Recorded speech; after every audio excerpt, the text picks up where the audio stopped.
Dans cet immeuble au cœur de Hong Kong, des prostituées vendent leur corps pour une trentaine d'euros. La femme de 25 ans qui travaille dans cette chambre a commencé à se prostituer il y a 6 ans. Contrôlée par un membre d'une des redoutables triades de Hong Kong, elle doit lui verser 200 euros par jour. Terrifiée à l'idée d'être identifiée, elle a refusé d'être filmée ou que sa voix soit enregistrée. Ici, les filles sont toutes contrôlées par quelqu'un. Je ne sais pas pourquoi la police n'agit pas. La police et les civils sont pareils. Ils trouvent que c'est normal si quelque chose de mal nous arrive et ils pensent que nous sommes très sales. À Hong Kong, le proxénétisme est interdit, mais la prostitution est légale. Pourtant, de nombreuses prostituées dénoncent des abus de la part de policiers.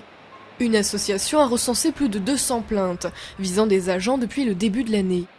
Certains profitent de leurs prérogatives pour exiger des services sexuels gratuits. D'autres ont recours à des méthodes controversées. Ils sont autorisés à recevoir des prestations sexuelles dans le cadre d'une enquête.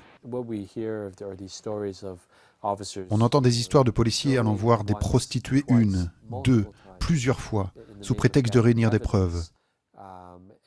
On se demande s'ils n'abusent pas simplement de cette pratique. Interrogée à ce sujet, la police affirme de son côté attacher une grande importance à la conduite irréprochable de ses agents. Cette jeune femme, venue de Chine continentale pour travailler dans un salon de massage hongkongais, raconte pourtant avoir été victime d'abus. Le policier a mis sa main sur mon épaule et il m'a dit « Soyons amis, tout ira bien pour toi si tu me dis qui est ton patron ». Ensuite, il a mis sa main sur ma poitrine et il m'a agressée sexuellement. Lorsqu'elle est allée porter plainte, elle affirme avoir été battue par des agents.